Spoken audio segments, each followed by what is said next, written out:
Assalamualaikum warahmatullahi wabarakatuh. Perkenalkan, saya Dita Fazahari Murtanto dengan NPM 200826026013. Di sini saya akan mempresentasikan mind map saya pada blok Basic Endocrine and Metabolism dengan judul mind map saya Metabolisme Karbohidrat.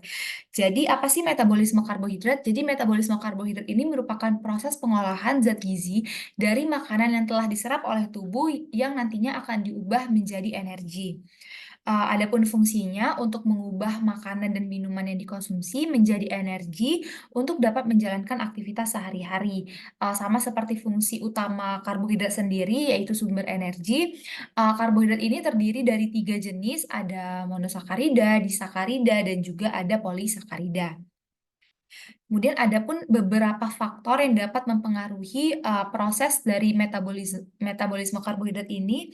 Yang pertama ada jenis kelamin, kemudian berat badan, ada usia, hormon, kemudian massa otot, kemudian ada juga bisa karena pengaruh genetik, kemudian asupan kafein dan stimulan, ada tingkat aktivitas yang dilakukan sehari-hari, dan juga faktor dari konsumsi makanan dan minuman yang dikonsumsi sehari-hari. Kemudian ada beberapa proses dari metabolisme karbohidrat ini. Yang pertama itu ada glikolisis. Nah, jadi glikolisis ini disebut juga dengan Embden-Meyerhof pathway. Kemudian glikolisis ini terjadi di sitosol dan nantinya glikolisis ini merupakan rangkaian reaksi yang dapat mengubah glukosa menjadi dua molekul pirufat.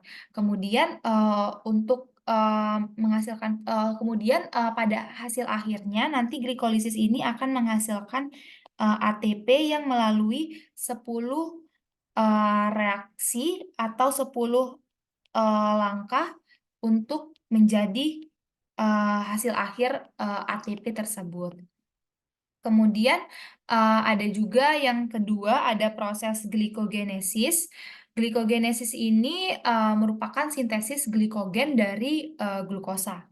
Glikogenesis ini terjadi di hati dan juga di otot. Jadi pada glikogenesis ini nanti akan terdapat 3 reaksi yang nanti akan membuat reaksinya ini seperti pohon-pohon yang bercabang dan juga memiliki ranting. Kemudian yang ketiga ada reaksi glikogenolisis. Ini itu merupakan proses pemecahan glikogen. Dia terdapat di 2 tempat, ada di otot dan juga di hati. Kalau untuk di otot, tujuannya itu untuk mendapatkan energi bagi otot-otot dalam tubuh kita. Sementara hasil akhirnya itu akan menjadi pirufat atau laktat yang akan membuat glukosa 6P yang dihasilkan dari glikogenolisis akan masuk ke jalur glikolisis yang ada di otot. Sementara pada hati tujuannya itu untuk mempertahankan kadar glukosa yang ada di darah di antara 2 waktu makan. Nantinya di sini glukosa 6P akan diubah menjadi glukosa 6P ditambah H2O. Kemudian ada pun enzim yang bekerja di sini, ada enzim glukosa 6 fosfatase, kemudian ada enzim glikogen fosforilase. Kemudian yang terakhir ada proses glucogenesis. Ini tuh merupakan pembentukan glukosa dari bahan bakar karbohidrat. Terjadinya itu tempatnya itu di hati dan juga di ginjal. Kemudian ada beberapa substrat yang berperan pada proses gluconeogenesis ini. Ada asam laktat yang berasal dari otot dan juga eritrosit, kemudian ada gliserol yang berasal dari hidrolisis triacylglycerol dalam jaringan lemak atau adiposa, kemudian ada juga asam aminoglukogenik, dan yang terakhir ada asam propionat pada ruminansia.